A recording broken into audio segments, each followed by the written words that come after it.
상저하고는 어떻게 보면 좀 틀렸다는 얘기고요. 조정이 없다라는 것과 하락장은 끝났다는 말은 다릅니다. SBB 사태가 나온 게 더 확인을 시켜준 거다라고 생각을 합니다. 저는 한 업종의 3분의 1 이상을 하는 건 포트폴리오 분석상 굉장히 리스크가 크다고 보기 때문에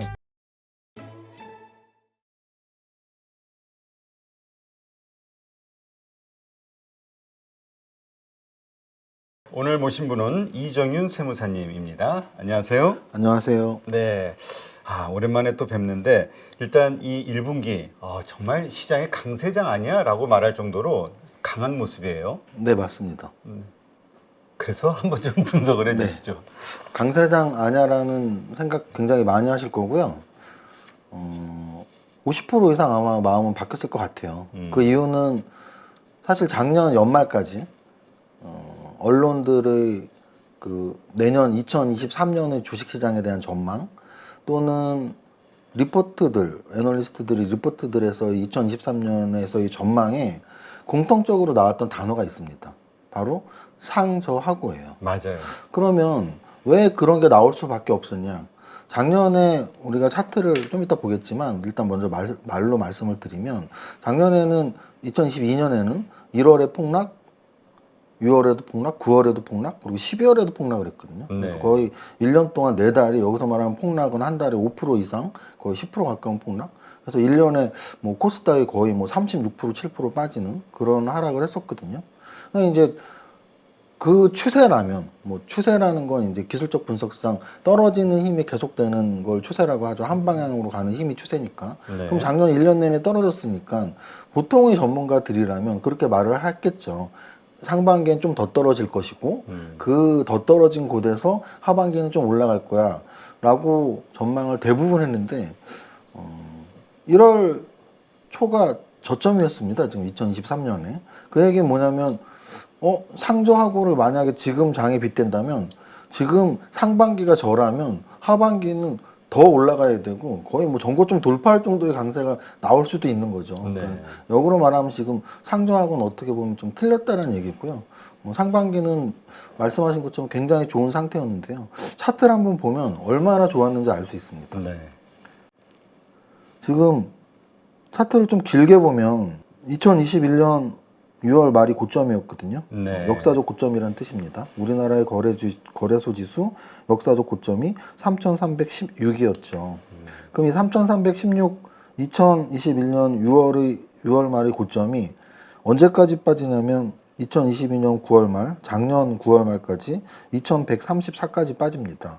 그러면 2,134까지 빠진 상태에서 12월에 한 번 더 전저점을 위협하는 하락이 있었기 때문에 네. 그 분위기에서는 상저하고라는 말이 나올 만한 게 9월의 저점을 깨면 또 올해 상반기는 또 뭐 계속 전저점을 깨는 하락이 한두 번 더 있으면 상반기 내내 고전을 면치 못했겠죠. 네.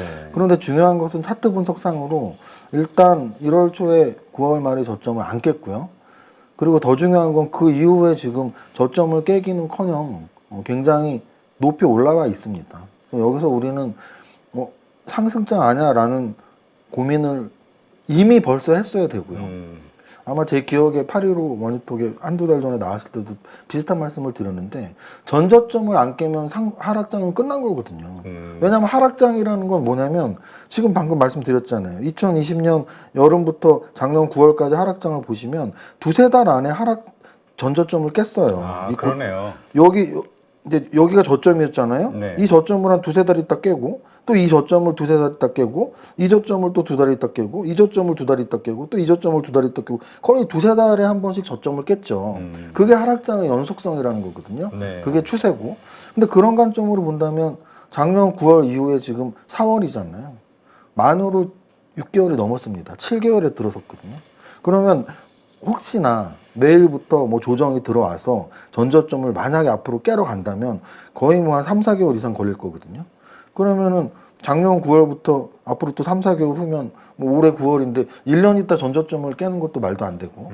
그래서 차트를 보는 분들 입장에서는 아마 제 예상에는 1월 달에는 아직도 바닥을 확인하진 못했어라고 생각했을 수 있지만 적어도 2월 내지 3월 정도에서는 작년 9월이 바닥이 아닌가라는 생각을 했을 것이고요. 지금 정도에서는 작년 9월을 깨락률이 굉장히 낮아졌기 때문에 바닥을 찍었다라고 일단 저는 보고 있고요. 일단 하락장은 끝났다. 하락장은 끝났다죠. 그러니까 조정이 없다라는 것과 하락장은 끝났다는 말은 다릅니다. 무슨 뜻이냐면 상승장에서도 조정이 있거든요. 그렇죠. 왜냐하면은 지수가 15% 올랐다가 5% 조정받고 또 10% 올랐다가 3% 조정받고 이런 조정은 당연히 있는 거죠. 조정은 언제든지 있는 건데요. 대세 상승장, 대세 하락장이라는 말이 있죠. 큰 흐름에서의 상승장, 큰 흐름에서의 하락장. 예를 들면 코로나 저점 2020년 3월부터 아까 말씀드렸지만 2021년 6월 말까지 1년 반 동안이 대세 상승장이었고요. 2021년 6월부터 작년 9월까지 역시 또 1년 3개월 정도가 대세 하락장이었고 이미 대세 상승장이 시작이 된 거다라고 진단할 수 있겠습니다. 네. 물론 세상에 100%는 없으니까 그렇죠. 뭐 갑작스러운 뭐 정말 대형 악재, 뭐 블랙스완 같은 대형 악재로 전저점을 깨 확률이 진짜 없냐? 제가 보기에 2, 3% 미만이라고 봅니다. 저는 95% 이상 대세 하락장은 끝났다라고 보고 있습니다. 네.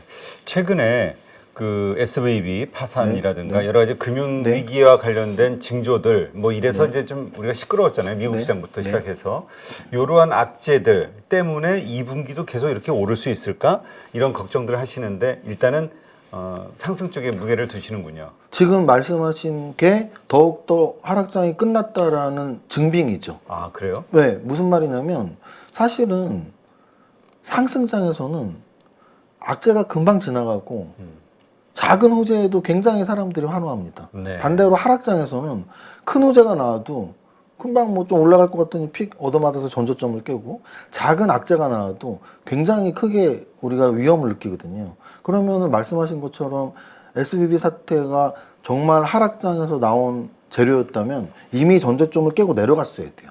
그런데 그렇게 우리가 사실 SVB 사태가 처음 나왔을 때가 언제였냐면 굉장히 짧은 하락이에요. 3월 초 요때거든요.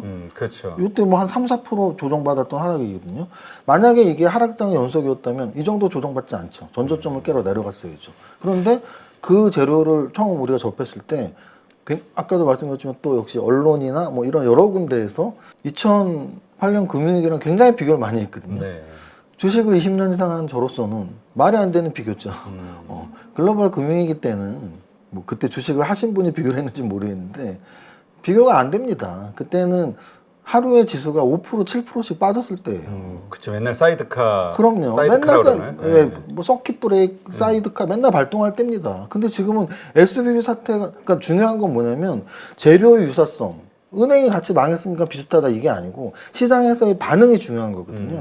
근데 지금은 그때보다 훨씬 규모가 작은 지방은행 격이 부도가 나는 곳도 있지만 뭐 내용이 비슷하다 손 치더라도 내용이 중요한 게 아니고 시장에서 어떻게 반응을 하냐가 중요한 건데 글로벌 금융위기 때는 굉장히 큰 악재로 반응을 했다면 지금은 그런 일이 있어? 근데 우리는 올라갈 거야 라고 반응을 하기 때문에 저는 오히려 SVB 사태가 나온 게 더 확인을 시켜준 거다라고 네. 생각을 합니다. 그렇군요. 근데 이제 코스피 흐름도 이제 최근에 좋은데 네. 코스닥이 참 강했어요. 네. 코스닥 차트를 보면은 뭐 급등주 차트라고들 말씀하시던데 네. 근데 또 그 내용을 보면은 2차 전지라든가 AI라든가 로봇주라든가 좀 몇 개 섹터만 올랐지 나머지는 또 재미없었다 이런 얘기도 있거든요. 네. 네, 거기에 대한 답변을 드리면 일단 코스닥 차트도 그럼 한번 같이 보겠습니다. 네. 그러니까 이제까지는 좋았는데 이만큼 오른 이 시장에 내가 다시 들어가야 돼? 아니면 다시 저렇게 오른 주식을 사야 돼? 이런 고민을 많이 하시는 것 같아요. 많이들 하시겠죠. 네. 자, 이제 코스닥 차트를 보면 사실은 거래소 차트보다 훨씬 많이 올라 있습니다. 네. 우리가 사실 세계 최고, 우리나라가 세계 최고 하면 기분 늘 좋잖아요. 월드컵 4강에 올랐을 때 또는 뭐 김연아 선수가 금메달을 땄을 때 우리가 늘 응원하고 환호하잖아요. 올해 코스닥 상승률이 세계 최고입니다. 압도적으로. 거래소가 한 15%, 코스닥이 한 30% 이상 올랐고요. 30% 이상 오른 나라는 없습니다. 그래서 코스닥이 우리나라 세계 최고인데 말씀하신 것처럼 모든 투자자가 환호를 하진 못하죠. 왜냐하면 코스닥 지수가 30%가 올랐다면 모든 투자자들의 계좌가 평균값으로 30%가 올랐으면 좋았을 텐데 그렇죠. 어떤 분들은 50% 100%가 올랐을 것이고요. 어떤 분들은 오름이 미미하거나 아니면 마이너스를 본 분들도 꽤 있을 거예요. 그렇죠. 그 가장 큰 분위기를 다르게 만들었던 계좌 수익률을 다르게 만들었던 요인은 아마도 말씀하신 것처럼 2차 전지일 거예요. 특히나 코스닥 지수와 연결을 시킨다면 로봇과 AI는 사실은 지수 관련 대응주는 없거든요. 그래서 좀 짜잘한 네. 주식들이죠. 네, 로봇과 AI도 분명히 그 섹터가 크게 오르긴 했지만 시가총액으로 본다면 로봇과 AI에서 급등을 했던 종목들이 예를 든다면 뭐 레인보우 로보틱스가 시총 1조 넘어갔지만 한 2천억, 3천억에서 출발했으니까 뭐 한 3, 4배 오른 정도, 5배 정도 오른 정도, 또는 코난 테크놀로지도 역시 뭐 2천억 정도에서 출발을 했기 때문에 5배가 올랐다 한들 코스닥 지수에 영향을 거의 미치지 못했습니다. 근데 코스닥 지수를 급등주 차트로 만든 원인은 사실은 두 종목이라고 보시면 돼요. 시총 1위인 에코프로 BM과 시총 2위인 에코프로죠.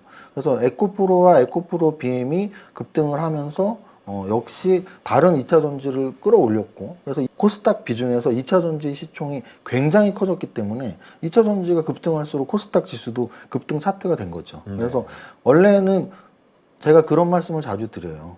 목표 수익률을 우리가 보통 주식 목표 수익률 1년에 얼마니? 했을 때, 나 30%야, 나 50%야. 이건 약간은 경력이 짧은 분이거나 하수입니다. 왜냐면 지수가 금융위기 때나 뭐 코로나 위기 때처럼 급락할 때 1년에 30% 50%못 내거든요. 그렇죠. 또는 코로나 바닥에서 거래소 지수가 1400에서 2800까지 거의 8개월 동안 올랐거든요. 8개월 동안 지수가 2배 오르는데 1년에 30% 내면 진짜 못한 거거든요. 그래서 사실은 원래 주식 투자자로서의 목표 수익률을 정한다면 나는 시장 수익률, 지수 상승률에 플러스 알파 몇 퍼센트 정도 내는 실력을 갖고 싶어라고 말을 하면 돼요. 그런 관점에서 원래는 지수가 우리 목표 수익률 평균값이 돼야 하는데 약간 왜곡된 지수의 모습을 보이고 있는 거죠. 그래서 에코프로나 에코프로 BM 또는 거기에 준하는 급등 2차 전지주를 갖고 있는 분들은 거의 뭐 30% 이상 50% 100% 수익이 났을 것이고 그렇지 못한 분들은 수익이 안 났을 거기 때문에 코스닥 지수를 보고 또는 에코프로와 에코프로 BM을 보고 좀 상대적 박탈감 또는 뭐 상실감 이런 표현을 많이 쓰시더라고요. 네. 지금 그렇다면 이제 뭔가 샀다고 했을 때 혹은 이미 들고 있는 분이라면 수익이 많이 났을 거란 말이죠. 2차 전지주에 대해서 이걸 어떤 관점으로 봐야 되냐? 계속 보유냐, 팔아야 되냐, 아니면 또 뭐 불타기가 됐든 신규 매수를 해야 되느냐, 이거 가지고 고민을 어떻게 해야 될까요? 네.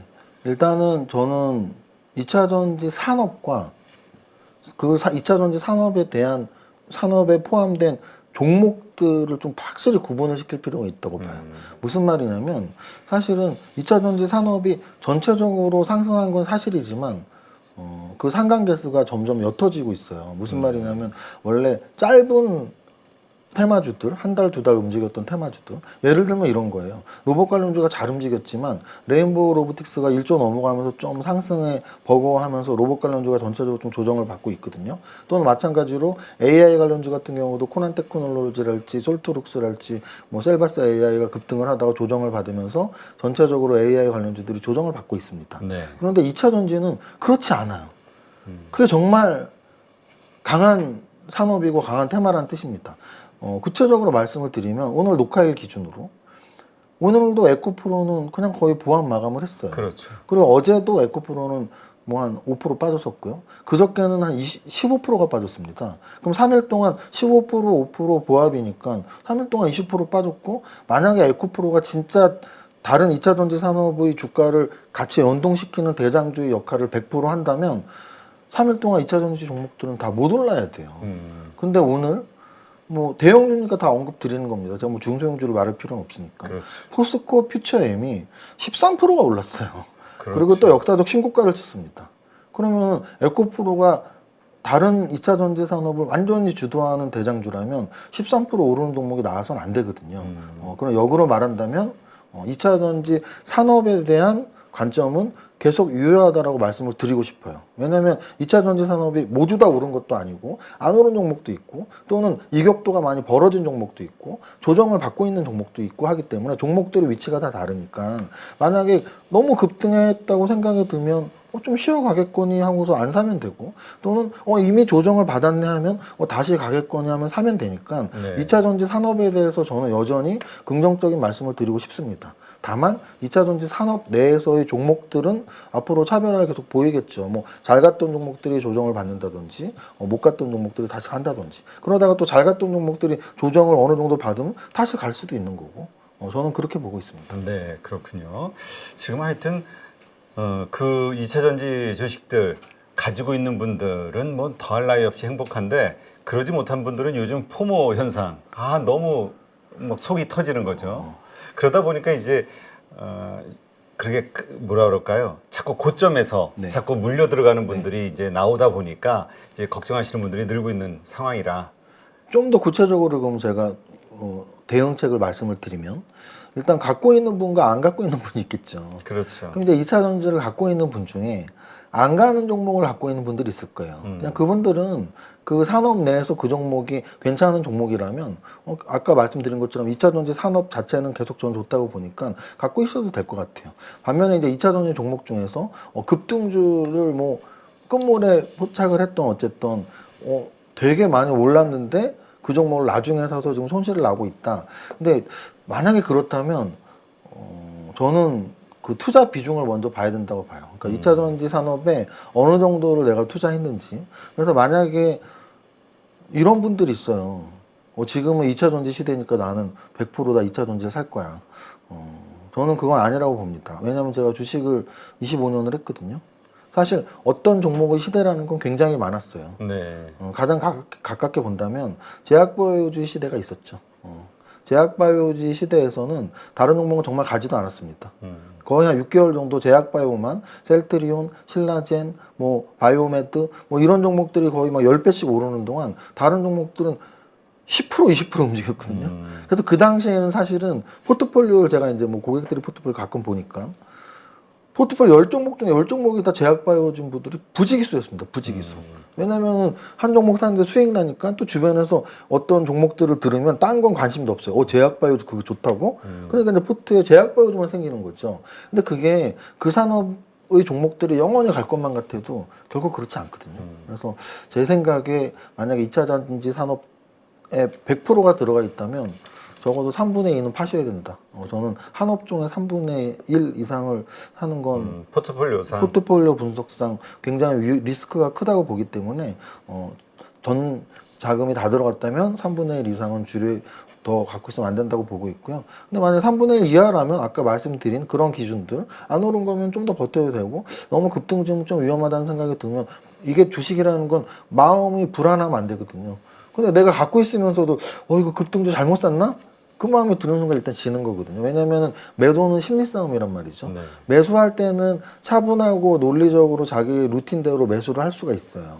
근데 보유하고 있는 기간 동안은 계속 주가가 움직이기 때문에 내가 10,000원에 산 종목이 15,000원 가면 너무나 기쁘다가도 또 그 15,000원 간 종목이 다시 10,000원이 되면 원래 원금인데도 내가 15,000원에 샀다는 착각처럼 굉장히 슬퍼하기도 하고. 네. 그래서 주식을 갖고 있는 동안 우리가 매도를 합리적으로 하지 못하는 이유가 바로 그 심리 싸움에서 지기 때문이니까, 급등주일수록 사실 심리 싸움에서 불안하고 불편하긴 하거든요. 그러니까 여러분들이 자기 심리를 이겨낼 수 있는 정도, 자기가 갖고 있는 위험 성향을 감수할 수 있는 정도의 위험으로 하시는 게 나을 것 같고요. 만약 2차 전지 안 갖고 있다, 포트에 반드시 넣으셔야 된다고 강력하게 말합니다. 근데 아까 말씀드렸지만 불안하고 너무 많이 오른 종목이라는 생각이 든다면 아직 안 오른 종목들, 왜냐면 계속 순환매가 나니까, 아까도 말씀드렸지만 에코프로비엠 쉴 때 포스코 퓨처엠이 13%로 올랐다는 얘기는 또 다른 종목들도 쉬고 있는 종목들이 또 오를